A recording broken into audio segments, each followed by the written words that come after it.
राम राम दोस्तों। दिन भर रसोई में खटने की अब कोई ज़रूरत नहीं है तुझे। ससुराल में अपनी हुनर का प्रदर्शन करना कम करो, नहीं तो नौकरानी बनकर रह जाओगी। सुबह हल्का फुल्का झटपट बनने वाला नाश्ता ही बनाया कर, जैसे poha, bread, butter corn, flakes. अपने ससुर और विनोद जी का टिफ़िन भी दुकान पर भेज दिया कर, क्योंकि घर के जेंट्स लोग दोपहर को खाना खाने घर आ जाएं तो बहुत काम बढ़ जाता है। सब खाना दोबारा गर्म करो। एक दो चीज़ और फरमाइश पर बनानी पड़ जाती है। इससे अच्छा तो दुकान के स्टाफ के हाथों टिफ़िन भेज दिया कर, फिर सारा दिन फ्री रहना। ऐसा करती हूँ, तेरे कमरे के लिए टीवी भिजवा देती हूँ। मस्त अपनी पसंद का प्रोग्राम देखते देखते आराम करना। बिमला जी ने अपनी नवविवाहित बेटी प्रेरणा से कहा। हाँ माँ, मैं ऐसा ही करूँगी। सुबह सुबह गरम नाश्ता बनाओ, फिर पूरे खाने की तैयारी करो। दाल, चावल, सब्जी, रोटी सब चाहिए होता है। अपने ससुराल के रीति के हिसाब से रहने दो। उसके ससुराल वालों की इतनी सालों की दिनचर्या खान पान में यूं बदलाव करना सही नहीं है। तुम्हें प्रेरणा को ससुराल के रहन सहन के हिसाब से ढलने को कहना चाहिए। उसके ससुराल में दखल अंदाजी करना सही नहीं है। दिनेश जी ने अपनी पत्नी बिमला जी से को समझाते हुए कहा। प्रेरणा बेटा, तुम पराठे के लिए आटा लगा दो, मैं उसमें भरने के लिए स्टफिंग तैयार कर देती हूँ और एक तरफ चाय चढ़ा देती हूँ। प्रेरणा की सास खुशबू जी ने कहा। पर माँ, लंच में तो पूरा खाना बनने वाला है, तो पराठे बनाने की क्या ज़रूरत है। मैं झटपट दूध में कॉर्नफ्लेक्स बना देती हूँ। मैं कल ही मार्केट से कॉर्नफ्लेक्स लेकर आई हूँ, प्रेरणा ने कहा। पर बेटा, तुम्हारे ससुर जी और विनोद को हैवी ब्रेकफास्ट करने की आदत है। ये कॉर्नफ्लेक्स तो उनका कुछ नहीं होगा, खुशबू जी ने कहा। आदत बदली भी जा सकती है, प्रेरणा ने जवाब दिया और 2 बोल में कॉर्नफ्लेक्स बनाकर ले आई। चलिए पापा जी, नाश्ता तैयार है, प्रेरणा ने अपने ससुर जी से कहा। यह क्या दूध, कॉर्नफ्लेक्स, पराठे कहाँ हैं? दिनेश जी ने कहा। आज पराठे नहीं बने, रोज़ रोज़ हैवी ब्रेकफास्ट मुझसे नहीं बन पाएगा, प्रेरणा ने कहा। यह लीजिए जीरा अजवाइन के गरम गरम पराठे, खुशबू जी गर्मा गर्म पराठे बनाकर ले आई। हाँ भाई, पराठे खाए बगैर दिन नहीं बनता, विनोद ने कहा। प्रेरणा के पोस्ट ग्रेजुएशन होते ही उसकी मम्मी उसके लिए अच्छे वर्क की तलाश में लग गई।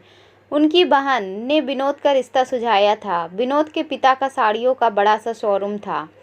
विनोद दुकान संभालने में पिता की मदद करता था। एक लौता लड़का था तो दुकान तो आगे उसे ही संभालनी थी। एक ही मुलाकात में प्रेरणा और विनोद ने एक दूसरे को पसंद कर लिया। शुभ मुहूर्त पर दोनों की शादी संपन्न हो जाती है। घर में किसी बात की कोई कमी नहीं थी। घर के साफ सफाई से लेकर बाकी के सारे काम के लिए काम वाली बाई थी। बस खाना बनाने का काम घर की महिलाओं का था। उस पर भी उनकी मदद के लिए सहायिका रखी थी, जो उनके निर्देश पर रसोई के काम किया करती थी। ससुराल में विनोद माता पिता का इकलौता बेटा था। एक बड़ी बहन थी जिसकी शादी हुए 6 साल हो चुके थे। वह पास के शहर में अपने परिवार के साथ रहती थी। शादी के अगले दिन ही प्रेरणा की मम्मी का फ़ोन आता है। बेटा, कैसी हो तुम? वहाँ सब कुछ ठीक है ना? दामाद जी तुमको कहाँ घुमाने ले जा रहे हैं? उनसे कहना घूमने के लिए विदेश में किसी अच्छी जगह का चुनाव करें। बिमला जी ने बेटी से कहा। मम्मी, विनोद जी ने सिंगापुर मलेशिया की टिकट करवाई है, प्रेरणा ने कहा। लगता है दामाद जी भी तेरे पापा की तरह कंजूस प्रवृत्ति के हैं। अरे आजकल तो सब हाई सोसाइटी के न्यूली कपल्स स्विट्ज़रलैंड या यूरोप की ट्रिप पर जाते हैं। तुम दामाद जी पर दबाव डाल कि तुझे स्विट्ज़रलैंड ही जाना है, या तो तू कहे तो हम ही तुम्हारी टिकट कटवा दे, बिमला जी ने कहा। प्रेरणा ने इस बारे में विनोद से बात की। देखो प्रेरणा, सिंगापुर मलेशिया भी अच्छी जगह है। अभी शादियों का सीज़न है, दुकान में बहुत ग्राहक हैं। हमें 4-5 दिन में वापस आना होगा। मैं वादा करता हूँ, जैसे ही अनुकूल समय मिलेगा हम स्विट्ज़रलैंड भी ज़रूर जाएंगे। विनोद ने प्रेरणा से प्यार से कहा। पर बिमला जी अपने दामाद की बात से संतुष्ट नहीं हुई। बिमला जी अपनी बेटी की नई नई गृहस्थी में दखल अंदाजी करने का एक भी मौका नहीं छोड़ती थी। पहुंच गई बेटी के ससुराल स्विट्ज़रलैंड की टिकट के साथ। माफ़ कीजिएगा मम्मी जी, हम आपका यह तोहफ़ा स्वीकार नहीं कर सकते। हम यूरोप ट्रिप पर भी जाएंगे, लेकिन अपने समय से और अपने पैसों से। विनोद ने हाथ जोड़ते हुए बिमला जी से कहा। बिमला जी बेटी दामाद के बीच मनमुटाव कर वापस जाती हैं, लेकिन प्रेरणा के पिता दिनेश जी को अपने दामाद की खुददारी पर गर्व होता है। अगर कभी प्रेरणा और उसकी सास के बीच कोई बात हो जाया करती तो प्रेरणा अपनी माँ को बता देती, पर फिर उसकी माँ सास को फ़ोन कर देती।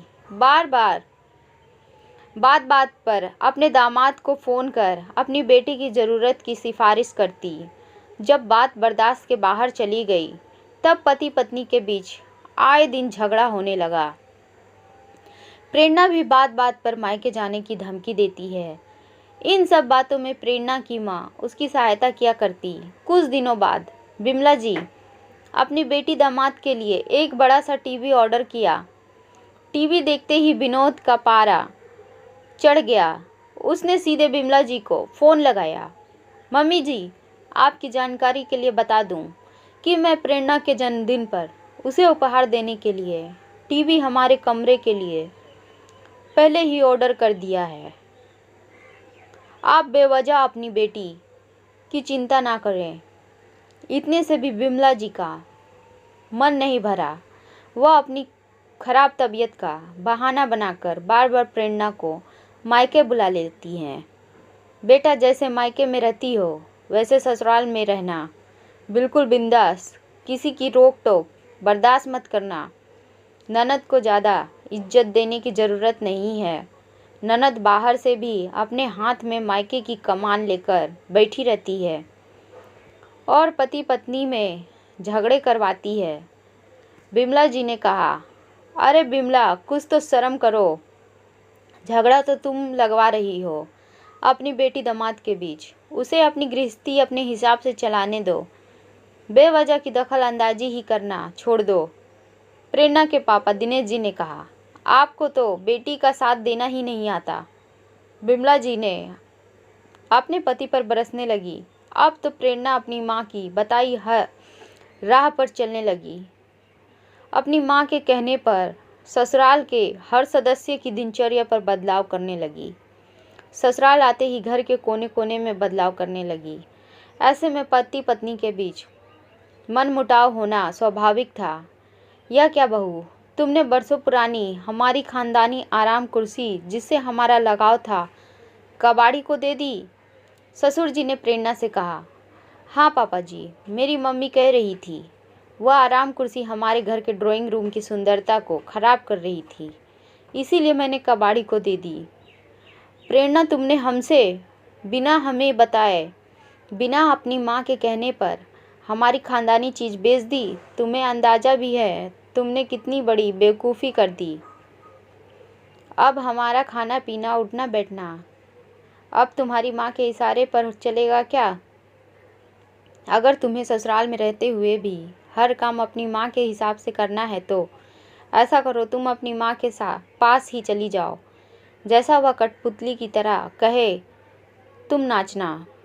विनोद ने गुस्से से कहा। प्रेरणा भी पैर पटकते हुए गुस्से में अपना बैग लेकर अपनी मायके चली गई। प्रेरणा माँ के यहाँ आकर भी उदास रहने लगी। अरे तू चिंता मत कर, नाक रगड़ते आएंगे तेरे ससुराल वाले तुझे लेने।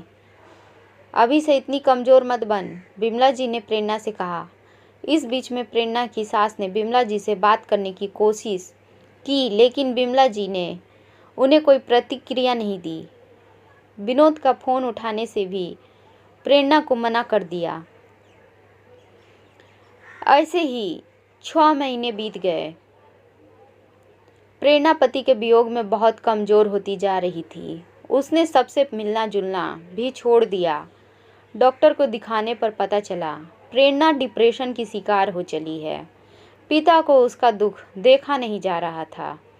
बिमला जी, तुम्हारी दखलंदाजी से हमारी बेटी का घर बिखर गया। क्या हालत हो गई है मेरी बच्ची की। तुम्हारी उल्टी सीधी सलाह के कारण वह अपने ससुराल की ना हो सकी। हमारा बेटा रंजन अभी छोटा है, पर कल को तो उसकी पत्नी आएगी। उसकी माँ भी तुम्हारी तरह अपनी बेटी को हमारे खिलाफ भड़काएगी, हमारे जीवन शैली में दखल अंदाजी करेगी, घर में कला करवाएगी। तो तुम्हें कैसा लगेगा? तुम्हारा बेटा बेटी की फिक्र नहीं है, बल्कि तुम्हारे व्यवहार से बेटी का घर बिखर गया। अब जाओ, बेटी को उसके ससुराल लेकर जाओ और बेकार की दखल अंदाजी करना छोड़ दो। अपनी बेटी का घर बसने दो, प्रेरणा के पिता ने कहा।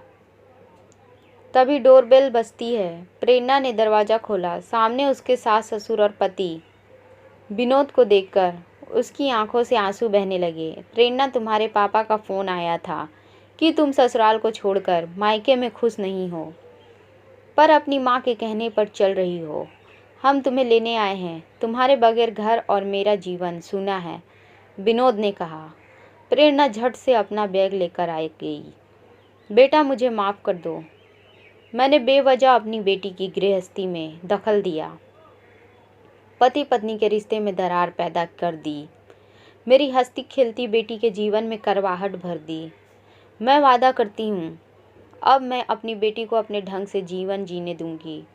अब ना मैं खुद परेशान होगी और ना बेटी को परेशान करूंगी। अगर बहुत ज़रूरत पड़ी तो ही बेटी के जीवन में हस्तक्षेप करूंगी। दोस्तों, माता पिता के बेवजह दखल से कई बेटियों के घर अक्सर टूट जाते हैं। बेटियों को भी विवाह के बाद ससुराल और मायके के बीच अंतर को समझना होगा, थोड़ा एडजस्ट करना होगा, तभी वह सुख से वैवाहिक जीवन का आनंद ले सकती हैं। दोस्तों, आप सबको कहानी कैसी लगी हमें बता सकते हैं। अपनी राय कमेंट में ज़रूर दें। धन्यवाद।